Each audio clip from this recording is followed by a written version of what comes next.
He titulado el mensaje de hoy, en la conclusión de Éxodo, el libro de Éxodo.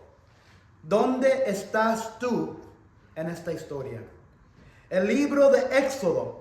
¿Dónde estás en esta historia? En inglés, the book of Exodus. Where are you in this story?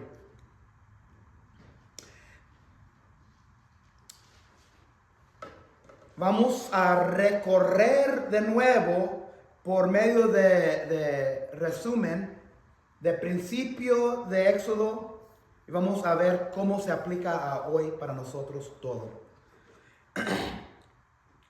70 familias descendidas de Abraham e Isaac salen de Canaán.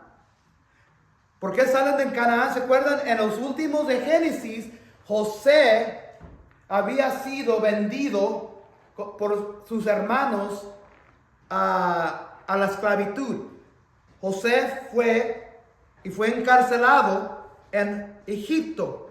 Pero sabemos la historia de cómo José ascendió a ser el gobernador y el salvador de Egipto. Segundo, nomás el faraón de ese día era el mero mero.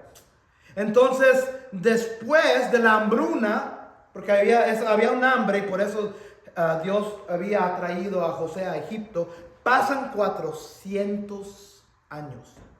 400 años.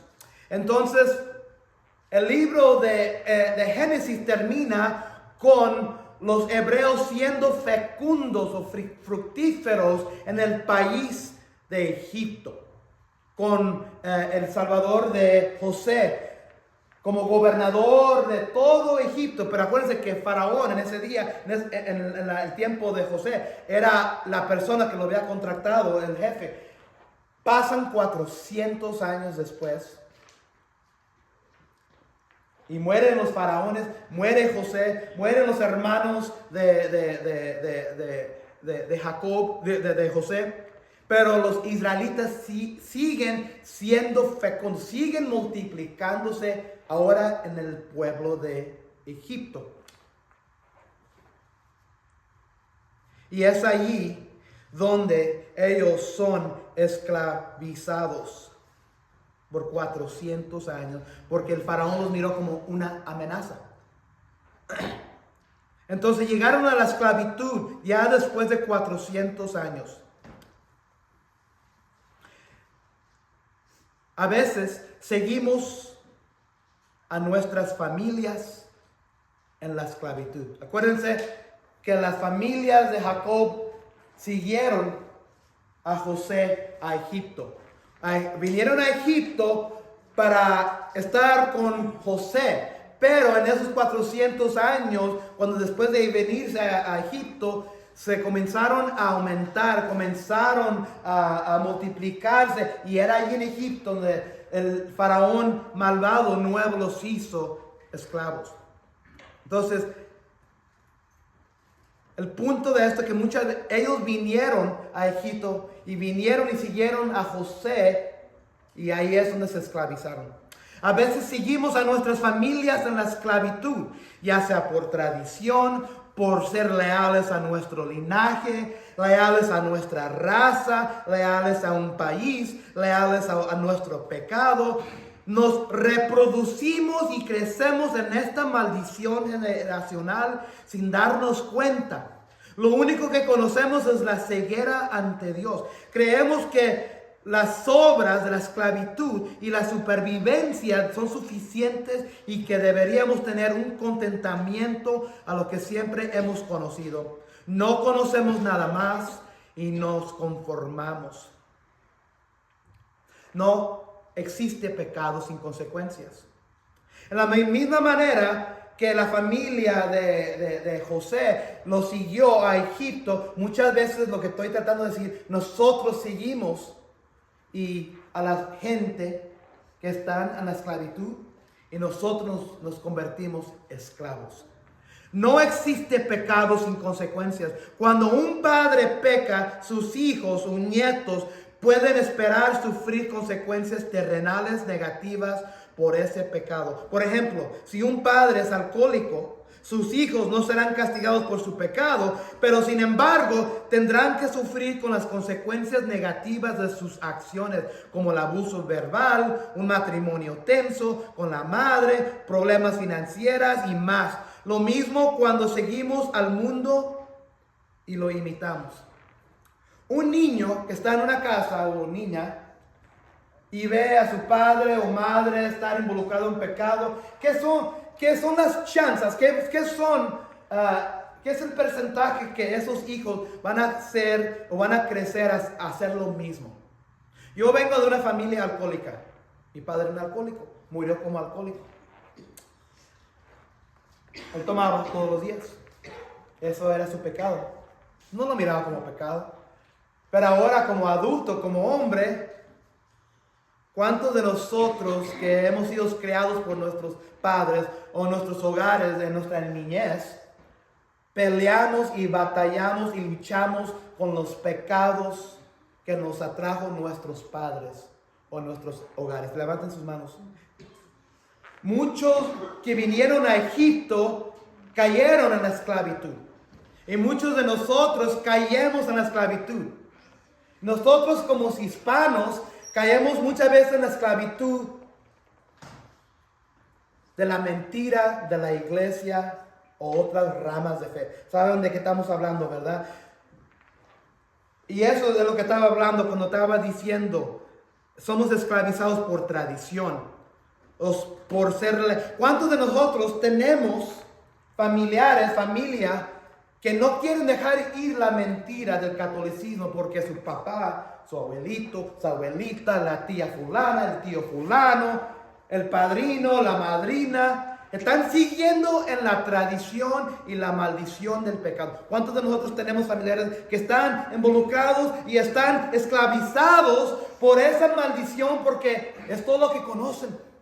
Todo lo que conocen. Y por 400 años estos hebreos era todo lo que habían conocido. Y siguieron a José a Egipto. Siguieron al rey malvado.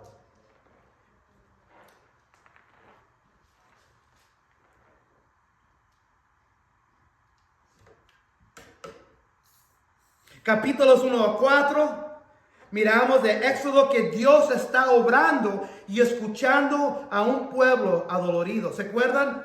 Que Israel le clama a Jehová: Jehová, ¿dónde estás? Ayúdanos.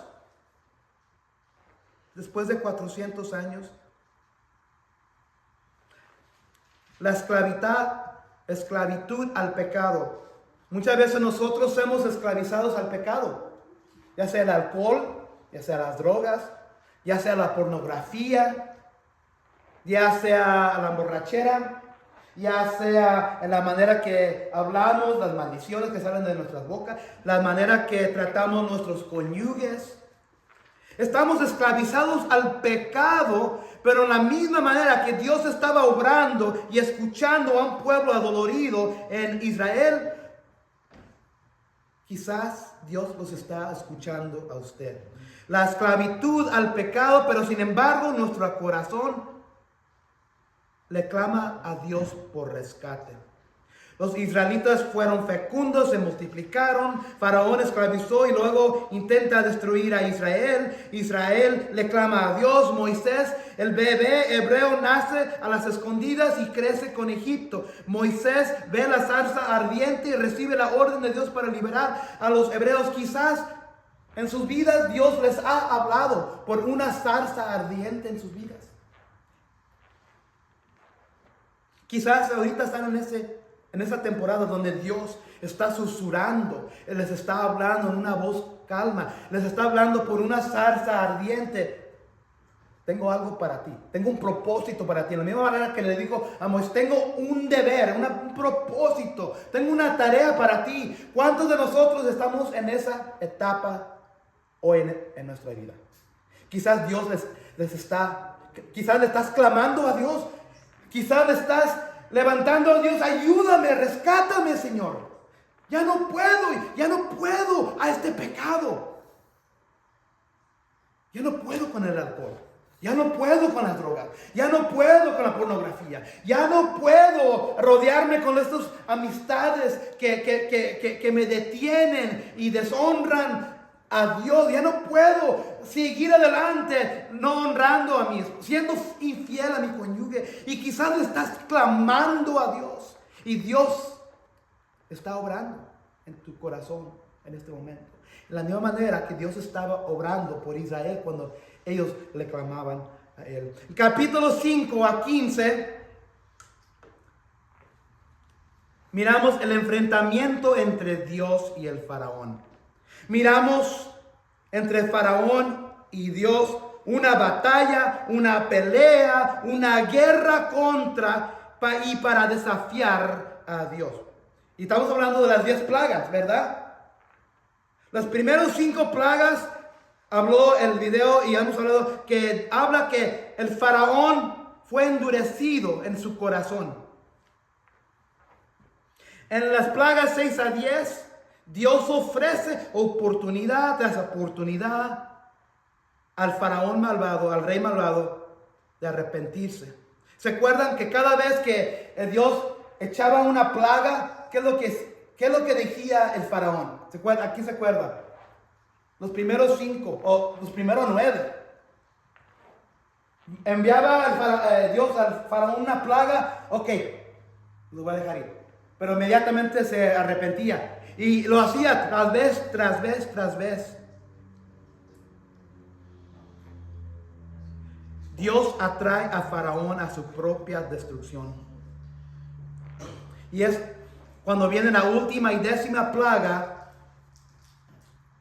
la muerte del primogénito. ¿Se acuerdan que la historia de Éxodo comenzó con el faraón, el rey malvado, matando y asesinando los bebés hebreos para que no se aumentara, para que no se multiplicara más esta gente, este pueblo? Y ahora Dios le da vuelta.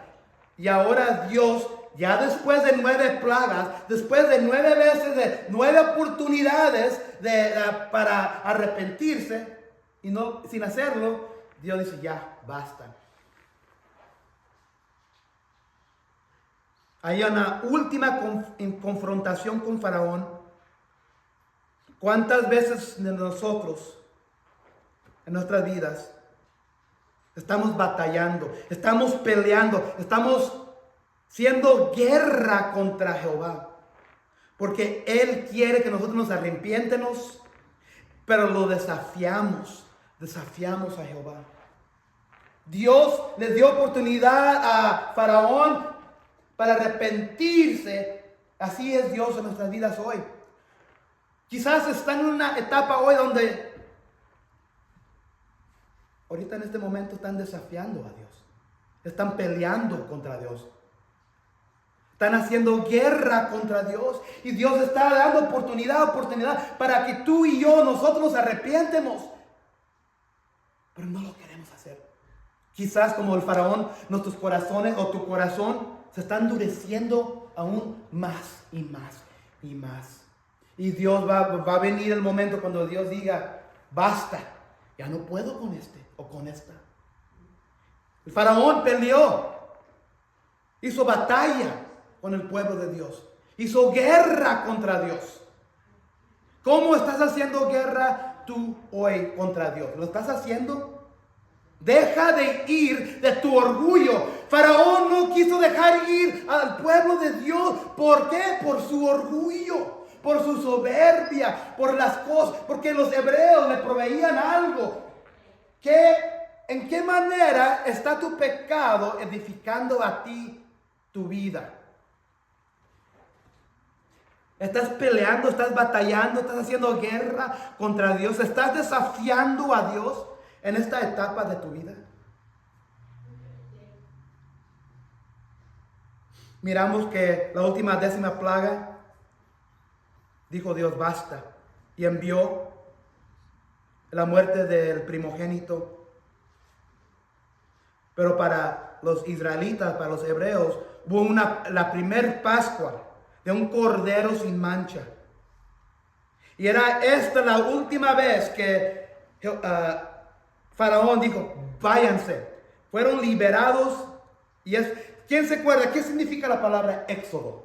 A ver, ¿quién se acuerda? Éxodo. Hay un significado para la palabra éxodo. Liberación. Cerca, salida. Significa salida. En ese momento, cuando Faraón permitió que se fueran después de la décima plaga, les dio permiso de salirse y permitió el éxodo. Y miramos el Mar Rojo. Cuando él fue y lo siguió, cuando no se aún después de la última plaga, después de la muerte de su propio hijo, ¿cuánto tiene que quitarte Dios en tu vida para que vengas a arrepentimiento? ¿Qué tiene que matar a Dios en tu vida? Y no estoy hablando de gente. ¿Qué es lo que tiene que destruir Jehová en tu vida para que tú finalmente vengas a arrepentimiento? Dios lo hizo con Faraón, pero ni aún eso fue suficiente. Su corazón fue tan endurecido que hasta la muerte de su propio hijo no fue suficiente para cambiar el corazón del Faraón. ¿Dónde está tu corazón hoy? ¿Qué es lo que no puedes dejar ir? ¿Qué es lo que tienes tan valoroso que si Dios te toca y te lo quita y te lo mata, será suficiente para traerte a los pies de Él? ¿O aún te endurecerás más? Es lo que sucedió con el Faraón. Y ahora miramos capítulos 16 a 18 en el desierto de Sinaí. Miramos que había una murmuración, que estaban quejándose y estaban criticando a Moisés, el líder.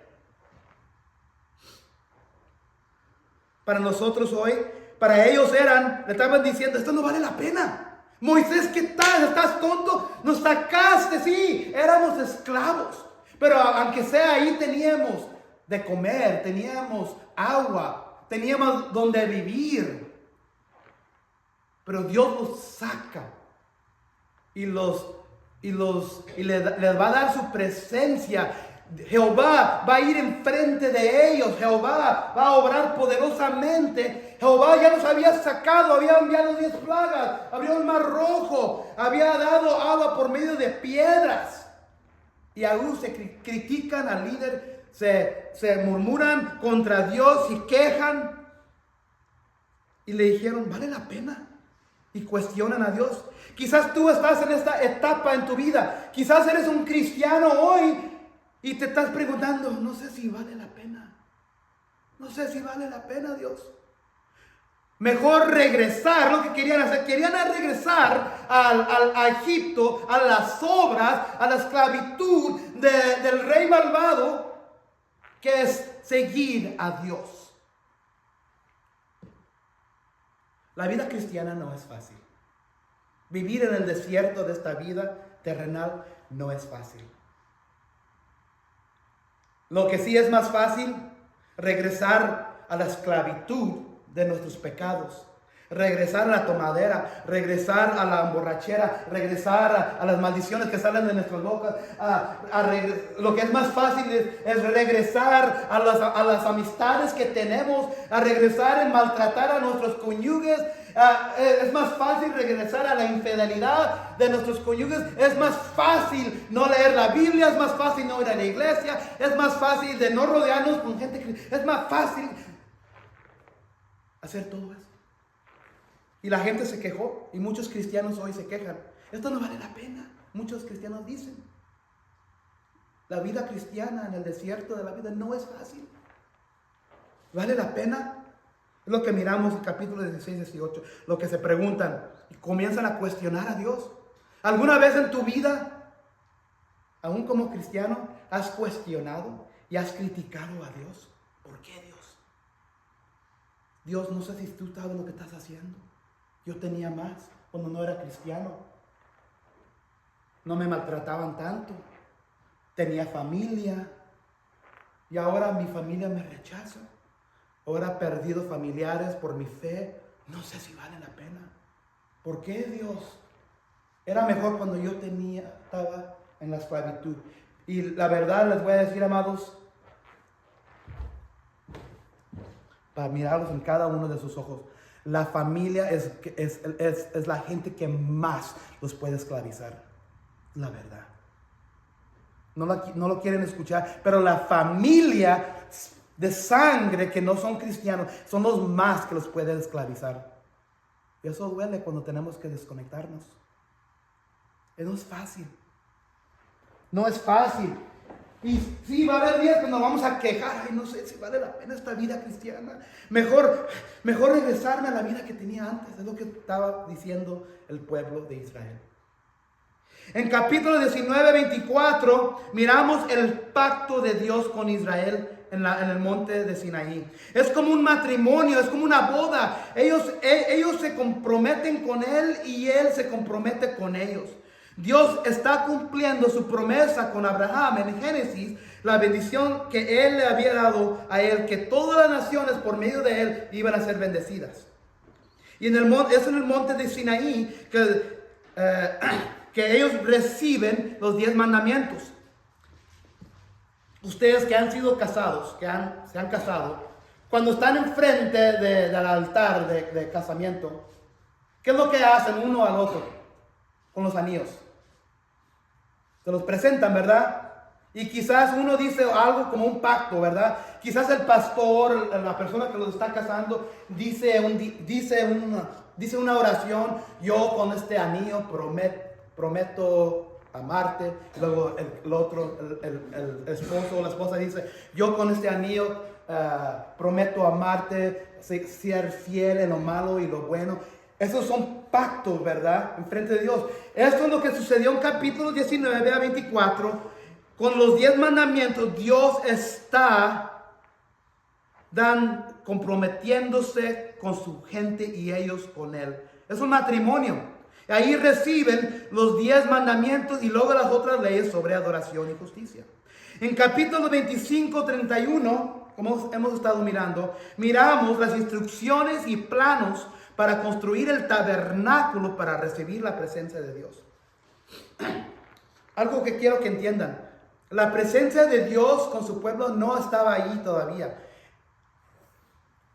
¿Cuándo era cuando la presencia de Dios estaba completamente con el hombre y moraba con el hombre? Todo, boom, boom, boom, boom. ¿Se acuerdan que cuando Adán pecó y Eva, que la presencia de Dios venía caminando en lo fresco del huerto y buscaba al hombre? La presencia estaba ahí con ellos. No digo en una manera, no estoy hablando simbólico. La presencia de Dios estaba y moraba con ellos. Y cuando ellos desobedecieron y fueron expulsados, y eso fue la última vez que la presencia de Dios estaba encima o en medio del ser humano. Y ahora el tabernáculo es una manera para que venga por medio de humo o de fuego la presencia de Dios sobre el tabernáculo. Y es ahí en el tabernáculo que la presencia o Jehová hablaría con el sumo sacerdote para dar instrucciones para el pueblo de él. Entonces 25:31, ellos reciben las instrucciones.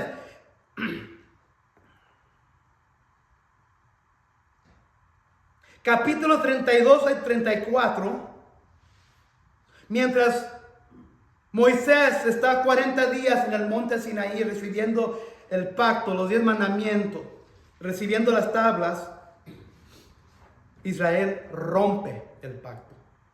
Hubo una infidelidad entre una de las que se habían casado. No era Dios. ¿Se acuerdan qué es lo que sucedió mientras Moisés estaba en la montaña y baja con José? ¿Qué es lo que están haciendo? Están celebrando. ¿Qué se acuerdan? Habían rompido los primeros 4 mandamientos del pacto. ¿Se acuerdan? ¿Y qué es lo que habían hecho? El becerro de oro. El becerro de oro. Quizás ahorita estás en un momento o etapa en tu vida donde has vivido la vida cristiana, has caminado con Dios, pero has caído en tentación y has regresado a un vicio, a un ídolo en tu vida.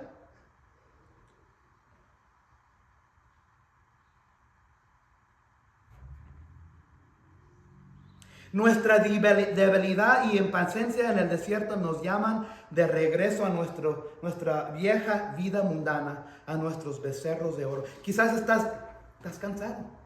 Capítulo 35, 39, lo que miramos la semana pasada. Moisés construye todos los pedazos para armar el tabernáculo. ¿Se acuerdan? El oro, la plata, las cortinas. Moisés construye y el pueblo construye todos los pedazos, todos los elementos, y construye el tabernáculo y todos los elementos. Construyen el arca, construyen el pan de la presencia la mesa de la presencia del pan, el candelabro, el altar de incienso, el altar de sacrificio, el lavadero, el atrio, las cortinas, las vestiduras para los sumos sacerdotes y los sacerdotes. Entonces ahí es donde comienzan a obedecer a Dios. No nomás solo oír, sino ser hacedores de su palabra. Y luego lo que vamos a mirar hoy, en capítulo 40, vamos al capítulo 40 de Éxodo. No voy a leer los versículos, por eso les exhorto que regresen a su casa, lean los versículos por sí mismos. En versículos 1 a 5, Dios instruye cómo acomodar los muebles en el tabernáculo. En versículos 6 a 11, Dios les instruye en cómo acomodar los elementos en el atrio y la unción de todo, ungir todo. Versículos 12 a 16, hay una unción y la vestimenta de Aarón y sus hijos para el sacerdocio están hechos. Versículos 17 a 19, hoy se me fue la pantalla. 17 a 19, la tienda de reunión es erigida. Versículos 20 a 21, las dos tablas del pacto se guardan en el arca y velado por cortina en la tienda. En 22 a 27, la mesa del pan, el candelabro y el altar de incienso son puestos en el lugar santo. La cortina de la entrada, en versículo 28, está hecha. El altar del holocausto y en versículo 29 y la fuente de lavarse están puestas en el atrio. El atrio y la conclusión de la obra del tabernáculo termina en versículo 33. Ahora todo está hecho. El atrio, la tienda de reunión, el tabernáculo, los muebles, todo está puesto en la orden que Dios quería. Y fíjense lo que dice en versículo 34 de capítulo 40. En este instante la nube cubrió la tienda de reunión y la gloria del Señor llenó el santuario. Moisés no podía entrar en la tienda de reunión porque la nube se había pasado en ella y la gloria del Señor llenaba el santuario. Siempre que la nube se levantaba y se apartaba del santuario, los israelitas se levantaban campamento y se ponían en marcha. Si la nube no se levantaba, ellos no se ponían en marcha. Durante todas las marchas de los israelitas, la nube del Señor reposaba sobre el santuario durante el día, pero durante de la noche había fuego en la nube a la vista de todo el pueblo de Israel.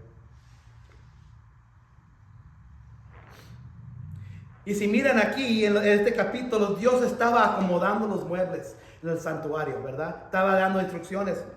Y que hemos dicho que el santuario representa nuestro corazón en muchas maneras. En muchos sentidos, cuando queremos a Dios y queremos su presencia en nuestro corazón, Él tiene que mover los muebles en nuestro corazón. Quizás, ¿quién aquí se ha mudado una vez o dos en su vida de casa? ¿Qué es lo que muchas veces sucede cuando ya estamos al punto de movernos y estamos al punto de empacar todo y miramos, tengo demasiado basura, ¿verdad? O quizás tenemos un garage sale, ¿verdad? Y lo vendemos. ¿Quién le gustan los garajes? A mí me encantan. Pero ¿qué es lo que sucede? Tenemos una sonrisa aquí. ¿Qué es lo que sucede ya después de tantos años de ir a garajes y compramos cosas y quizás tenemos que movernos y luego miramos? Tenemos demasiadas cosas. ¿Quién aquí se ha movido ha dicho eso?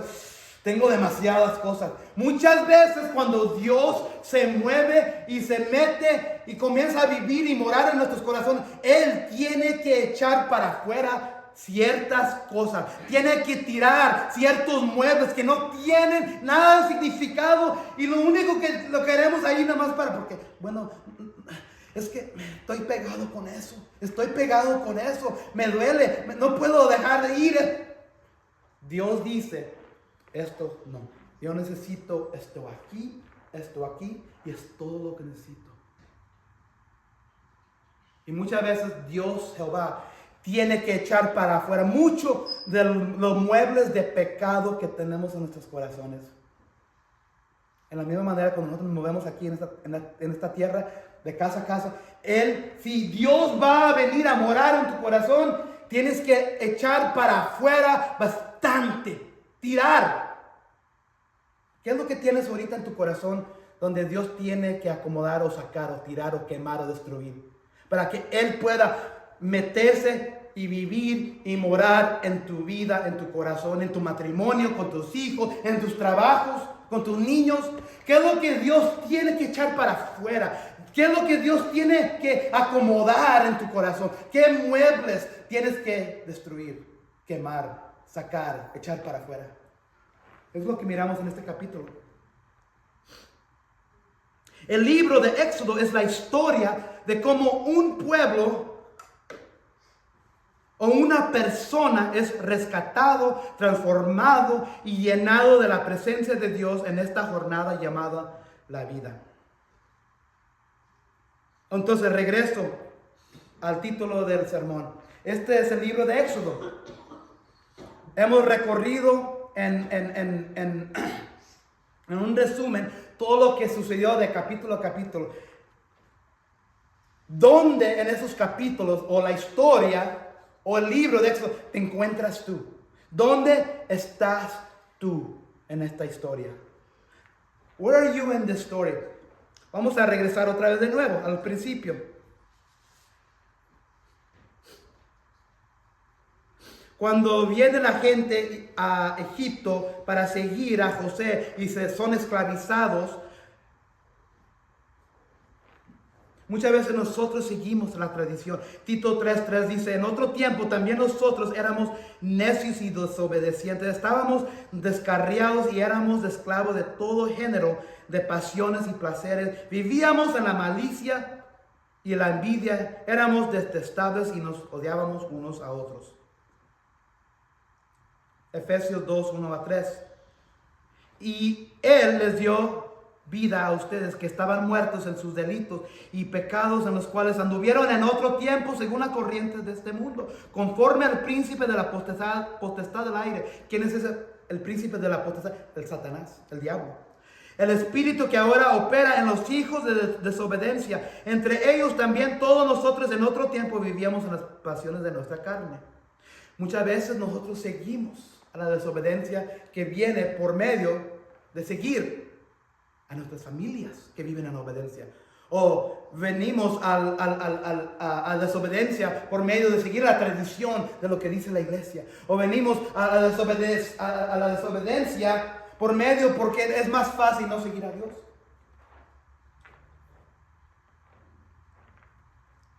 Y cuando Dios estaba obrando y escuchando a un pueblo adolorido, y estamos hablando de la esclavitud al pecado, y cuando Dios nos escucha, cuando estamos clamándole, Juan 6:44, así es como habla Dios. Nadie puede venir a mí si no lo trae el Padre que me envió. Mateo 11:28-30 dice, vengan a mí todos ustedes. ¿Se acuerdan que cuando Israel, el pueblo, le clamó a Dios, estaban cansados? Ya no podían. Mateo 11 dice, vengan a mí todos ustedes que están cansados y agobiados, yo les daré descanso. Carguen con mi yugo y aprendan de mí, pues yo estoy apacible y humilde de corazón, y encontrarán descanso para sus almas, porque mi yugo es suave y mi carga es liviana. ¿Estás clamando a Dios esta tarde?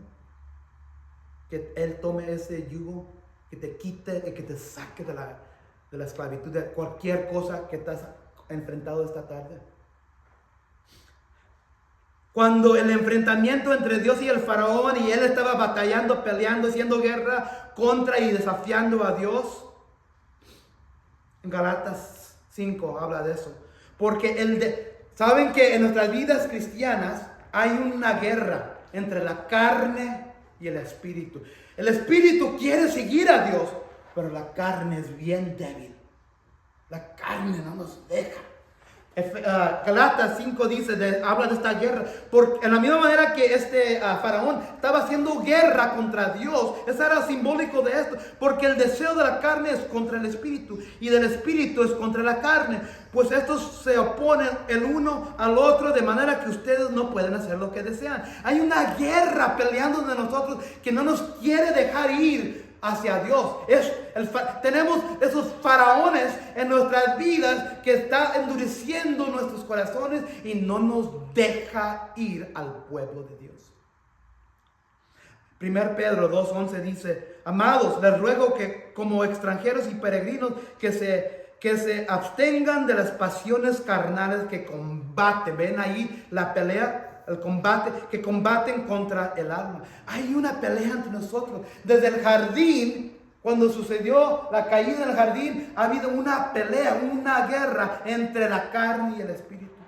Ese es el faraón de nuestra vida, tratando de detenernos de Dios. Y no era hasta que Dios envió la 10ª plaga. Sabemos de la Pascua, el Cordero sin mancha, que Dios les dijo a los israelitas que tenían que hacer y poner la sangre sobre el poste de la puerta. ¿Se acuerdan? 1 Pedro. Como bien saben, ustedes fueron rescatados de la vida absurda que heredaron de sus antepasados. El precio de su rescate, ¿qué era el precio del rescate de los hebreos en ese día del Éxodo? La sangre del Cordero. El precio de su rescate, dice aquí Pedro, no se pagó con cosas perecederas como el oro o la plata, sino con la preciosa sangre de Cristo, como de un cordero sin mancha y sin defecto. 1 Corintios 5 dice: desháganse de la vieja levadura. ¿Qué es lo que significa levadura? ¿Quién se puede recordarse? ¿Qué es lo que significa la levadura, María? ¿Qué es lo que hace la levadura? Diga, María. ¿Y qué es lo que nos infla a nosotros en nuestras vidas? El orgullo, la soberbia, el pecado, pero especialmente el orgullo. Aquí nadie tiene orgullo, ¿verdad, hombres? Hombres, varones, nadie tiene orgullo. Mujeres, ustedes tampoco, ¿verdad? Esposas no tienen orgullo. Nadie de nosotros tenemos levadura. Todos tenemos levadura. You ladies don't have pride, right? Sarah, even you have pride probably, right?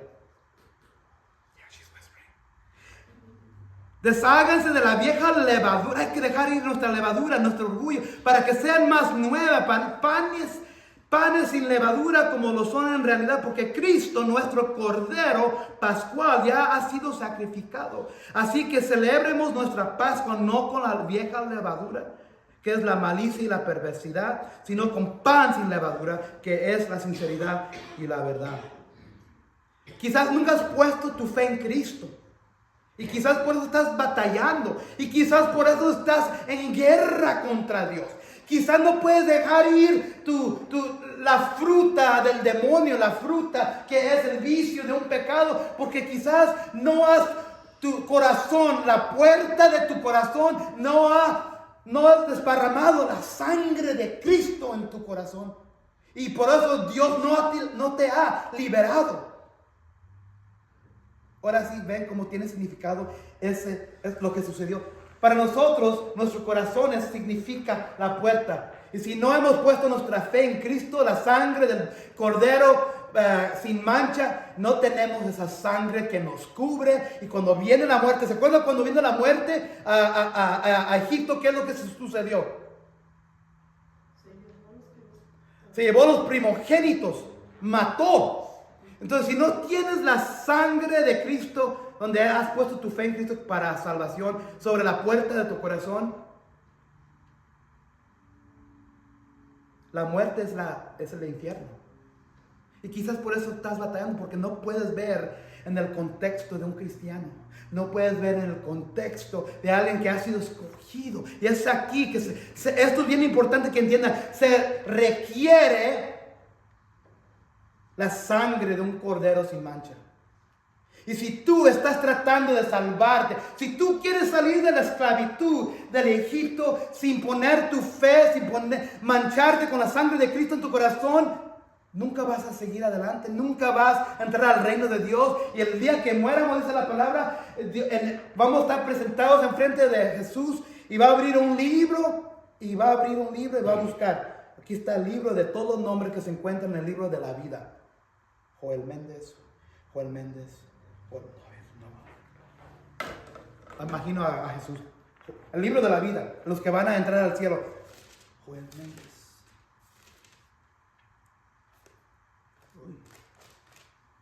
Voy a ir a este libro de acá. Es el libro de todos los nombres que no se encuentran, que van directo al infierno. Se requiere la sangre del cordero. Y luego miramos que en el desierto se estaban preguntando y cuestionando a Dios. Quiero enseñarles una imagen, especialmente a las mujeres. Cuando se acuerdan del mar rojo, cuando Dios lo abrió, eran como un canal, era un canal. No quiero ser muy gráfico con ustedes, pero mujeres, madres que han tenido hijos, cuando sale un bebé, ¿de dónde sale el bebé? Todos somos adultos, vamos a hablar. De la vientre, de adentro. Y cuando sale el bebé de la matriz, es como un canalito, ¿verdad? Un canal donde sale el bebé y está en la oscuridad. Está lleno de cosas, ¿verdad? Y cuando ve el bebé, la luz al día ha salido del canal, ha salido de todas las aguas, de toda la sangre, un poco gráfico, ¿verdad? Y ve la luz del día, sale a la luz del día, sale al mundo y es lavado, limpiado. Ahora, ya tienen eso en su mente. Cuando los israelitas, los hebreos, salieron, disculpe que era bien gráfico. Los hebreos cuando salieron por el mar rojo, había un camino.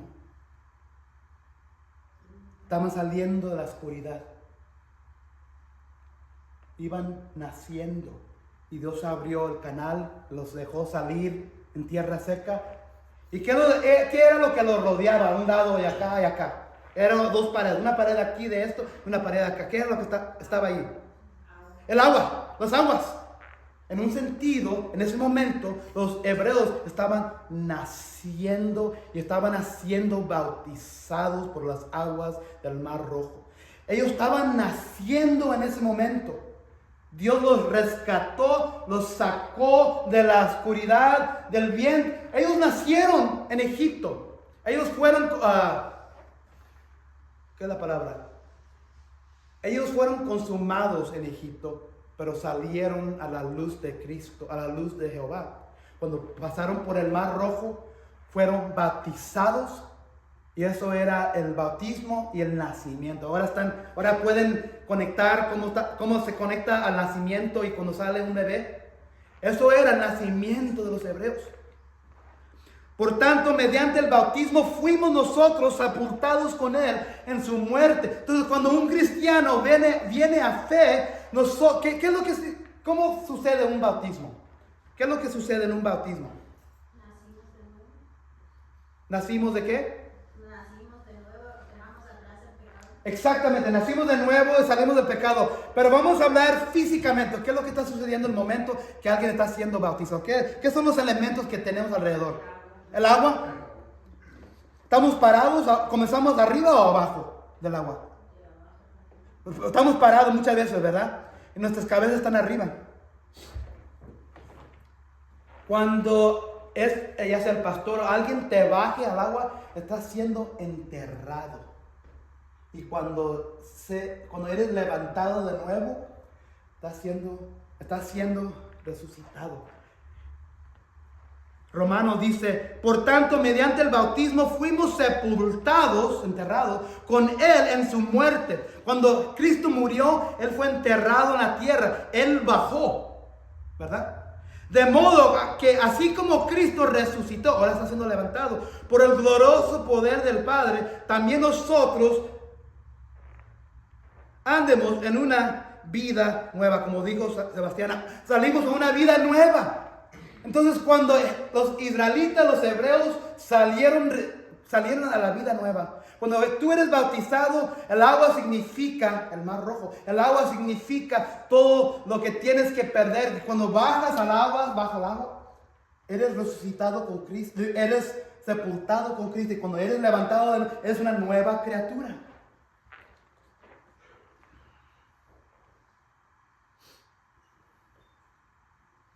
Ellos estaban murmurando, ellos estaban cuestionando. Y muchas veces nosotros llegamos a un punto de nuestra vida, fíjense lo que dice la palabra Filipenses: hagan todas las cosas sin murmuraciones ni discusiones. Tampoco murmuren contra Dios como lo hicieron algunos y sucumbieron a manos del exterminador. Filipenses 4:6 dice: no se preocupen por nada, más bien en toda ocasión, con oración y ruego, presenten sus peticiones a Dios y denle gracias.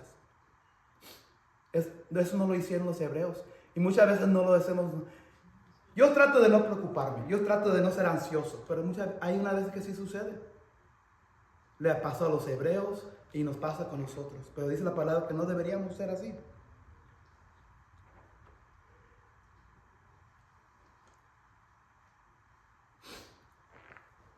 Toda la escritura es inspirada por Dios y útil para enseñar, para reprender, para corregir y para instruir en la justicia, a fin de que el siervo de Dios esté enteramente capacitado para toda buena obra. Capítulo 25:31, cuando reciben las instrucciones, planos para construir el tabernáculo, es como nosotros recibiendo las instrucciones hoy. Estamos recibiendo las instrucciones hoy, pero hay una diferencia en recibir las instrucciones, porque cuando estaban recibiendo las instrucciones, Moisés, el representante de Israel, cuando él estaba en el monte Sinaí recibiendo las instrucciones, y Dios ya les había dado los 10 mandamientos a la base de la montaña, a todo el pueblo, ellos escucharon los 10 mandamientos, pero hay una diferencia en escuchar y yo ahorita estoy hablando a ustedes, ¿verdad? Están recibiendo las instrucciones, pero es otra cosa hacer y poner en práctica las cosas de que hablamos, ¿verdad? Hay una diferencia.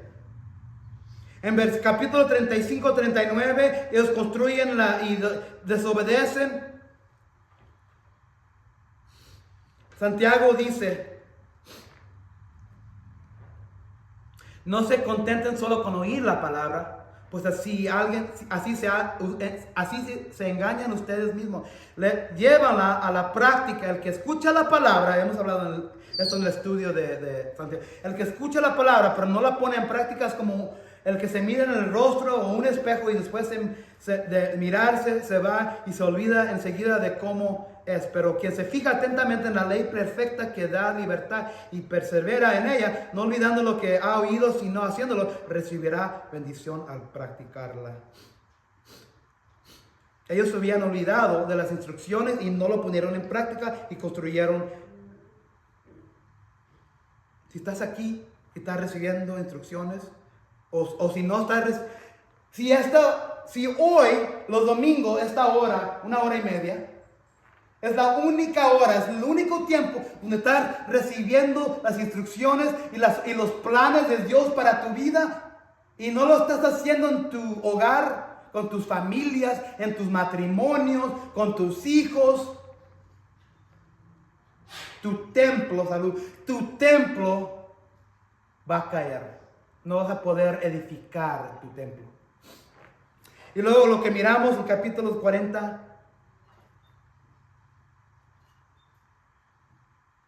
que viviendo guiados y consumidos por el Espíritu Santo en nuestra jornada hacia nuestra tierra prometida celestial, es bien importante.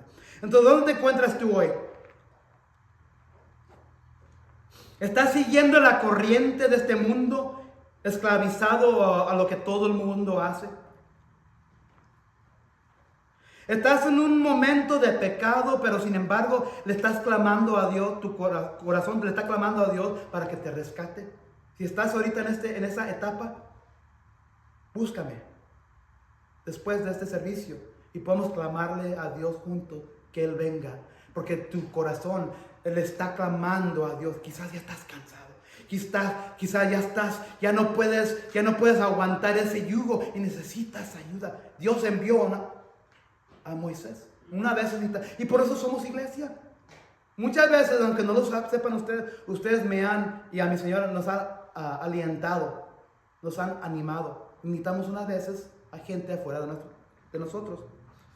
O quizás estás preguntando, o quizás estás en un momento en tu vida donde tienes una batalla, una pelea, una guerra contra Dios y lo estás desafiando. Vas a perder. Vas a perder algo instrumental y valioso en la misma manera. Y lo más que puedes perder es tu alma al infierno. Entrégate. Dios envió 10 plagas al faraón. ¿Qué es lo que te está enviando Dios para que decir? Deja de ir. Salte de ahí. Ven a mi lado. Quizás estás como cristiano en este momento preguntándote si vale la pena. Quizás estás cuestionando a Dios. No te desanimes. Sigue adelante. Pelea la batalla. Corre la carrera. Y si te has comprometido a Dios en matrimonio y estás haciendo la voluntad, sigue adelante. Pero eso incluso significa recibir las instrucciones para construir nuestros templos para Dios, la verdad de la Biblia. Si no estás en la Biblia, te aseguro, te garantizo, te he puesto $1,000,000. Si no estás en la palabra de Dios, tu vida va a fracasar. Y no estoy hablando de las cosas materiales, porque hay mucha gente que tiene riquezas tras riquezas que van directo al infierno. Yo estoy hablando de tu alma. Yo estoy hablando de tener una paz cuando viene la muerte en nuestra vida, cuando viene la enfermedad, cuando viene cosas feas. La Biblia es la instrucción para construir nuestras vidas espirituales. Quizás estás en un punto donde tú tienes una debilidad y tu impaciencia en el desierto te está llamando que regreses a tu vida vieja. Y voy a decir la verdad, yo estaba en etapas de mi vida anterior cuando no vale la iglesia.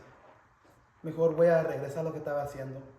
Mejor voy a regresar a la tomadera. Mejor voy a regresar a hacer cosas, mirar cosas, ser cosas.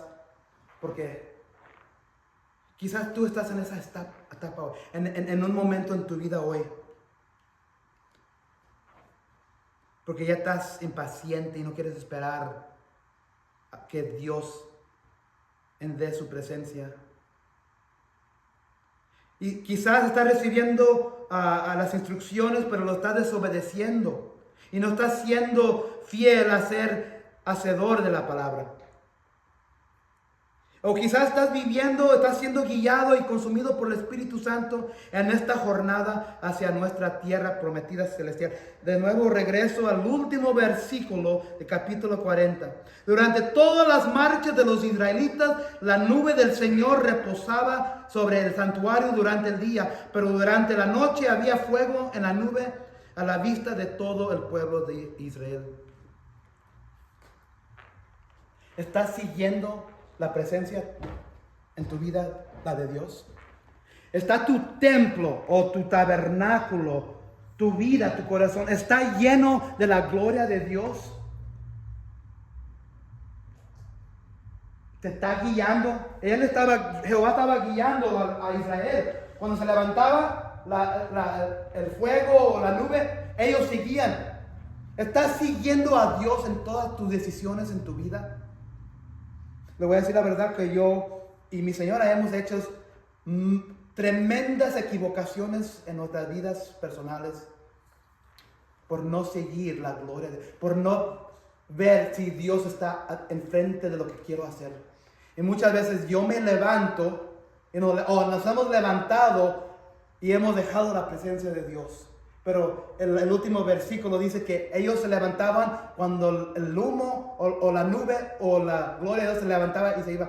Muchos de nosotros queremos adelantarnos enfrente de Dios y no queremos esperarlo, queremos hacerlo de nuestra propia manera, nuestra propia voluntad. La Biblia dice que si los hebreos estaban siguiendo la nube, el fuego, la gloria de Dios. José. Oiga, una pregunta. Los 10 mandamientos que fueron escritos en el Antiguo Testamento, ¿no se movieron con la nueva alianza? ¿No cambiaron? Son igual hoy. Son No, con la nueva alianza. con el nuevo pacto de Cristo. Sí, no, son los mismos. Son exactamente los mismos. ¿Se acuerdan que tuvimos un sermón cuando primero entramos a los 10 mandamientos? ¿Se acuerdan de la tarea que les dije que hicieran durante la semana? ¿Quién se acuerda? Y yo traje una foto. Les voy a decir. Enfrente de la iglesia católica tienen enfrente un cuadro grande de las 2 tabletas de los 10. ¿Quién lo ha visto? Tienen las 2 tabletas de los 10 mandamientos. En esos 10 mandamientos, son los mismos, no ha cambiado nada. En esos 10 mandamientos, ¿quién se acuerda lo que descubrimos en los 10 mandamientos de esta iglesia? Algo de las fiestas, que tienen que hacer uno las fiestas, bendecir fiestas. Si se acuerdan de los 10 mandamientos originales que todavía tenemos hoy en la Biblia de nosotros, hay un mandamiento que habla de fiestas. No. Lo que hicieron aquí, sacaron el tercer mandamiento de no postrarse, de no adorar semejanzas como a Dios, que de no seguir a Dios. Los sacaron de los 10 mandamientos. Entonces, si sacan un mandamiento, ¿cuántos quedan? 9. Y lo que hicieron, dividieron el mandamiento 10º y lo dividieron en 2 de no codiciar. Hay 2 mandamientos de no codiciar, los últimos 2. Pero nomás hay uno en el original. Para llenarlos a 10 mandamientos, sacaron el mandamiento número 3, que es adorar a ídolos. Que no postrarse a nada en el cielo, bajo el cielo, en la tierra, abajo la tierra. Sacaron eso y para llenar y ser los 10 de nuevo, dividieron el 10º mandamiento para que salieran 10. Si piensan que estoy mintiendo, vayan a la iglesia católica aquí. Fíjense y compárenlo con los 10 mandamientos que se encuentran en Éxodo 20 y van a ver que son diferentes. ¿Por qué? Porque eso es lo que hacen ellos. Blasfeman la palabra de Dios y para cubrir la mentira han sacado de enfrente de ellos. Vayan y fíjense, compárenlo a Éxodo 20 y van a mirar que el tercer mandamiento ya no está presente. Y que dividieron y cortaron en mitad el mandamiento de codiciar el asno, a la mujer, la propiedad. Lo dividieron en 2 mandamientos para que salgan 10 y lo tienen ahí. Y tenía una pregunta, José. ¿Se acuerda, José, cuando hicimos eso? Sí, porque esta semana tuve una plática yo con unas personas y de eso me hablaron. Y le digo, está mal. Ahora, le dije, en la Biblia existe la palabra esa de que dice, hay del que le quite y del que le ponga. En Apocalipsis 22, si el que le agrega a este libro o a esta profecía y el que le quite a esta profecía, que maldito sea. Vayan a Apocalipsis 22, los últimos versículos de toda la Biblia, va a decir, el que le agrega o el que le quite va a ser maldecido. Y no estoy hablando nada más de esta iglesia, porque es fácil de hablar de esta rama, pero muchas iglesias quizás no lo están poniendo afuera, pero lo practican. Les están adorando a una iglesia protestante como nosotros. Hay otras iglesias, puede adorar. Fíjense, lo voy a enseñar aquí. Fíjense las ventanas de esta iglesia. Nomás voy a usar esto como un ejemplo. ¿Qué es lo que tiene esta ventana? Tiene que. Tiene nombres. Y no hay nada malo en eso. Son la gente que donaron estas ventanas o creo que pagaron. Pero muchas veces iglesias hacen de familias o de personas ídolos. O quizás tú eres un descendiente de esta persona y le dan. Hemos estado en el libro de Santiago, ustedes creen, y muchas veces iglesias dan más valor a ciertas familias. Hemos hecho idolatría de esas familias. Aquí mismo les puedo decir. Entonces, no nomás es esa rama, en nuestra propia rama. Mira, una vez a mi hija le regalaron un libro y a mí me dio el libro y ahí decía el libro, le dijeron a ella, ¿sabes qué? Te regalo un libro para que aprendas a rezar en la iglesia donde trabajan usted. Y ella me dio y me dijo, ma, si quieres aprender a rezar, tengo el libro. Y cuando yo abrí el libro empiezo a leer y dice el libro, si quieres, como de misericordia, si quieres algo en la vida, reza, o sea, todos los santos que existen, o sea, los santos que existen, eran humanos, eran antes, y yo lo busqué en el YouTube, de dónde vienen estos, y ya me explicaba el YouTube que, pues, eran sacerdotes antes, y no sabemos si eran de veras como dicen que son santos, o no sé, pero eran humanos, y quieren que rezamos, y ellos nos dan lo que nosotros les pedimos. Supuestamente la Biblia, digo, el libro, pero en la Biblia nos enseña esta que no debemos hacer. Yo siempre regreso, gracias. Eso es importante.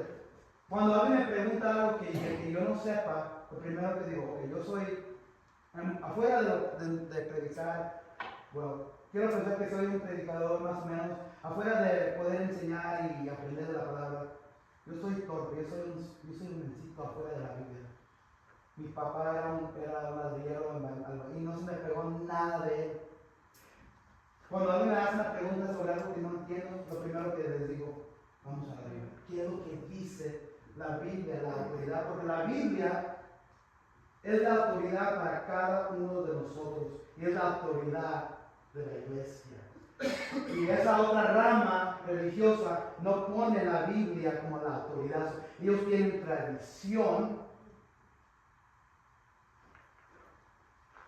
Ellos tienen tradición como la autoridad. ¿Puede cambiar tradición? No. Sí, puede cambiar.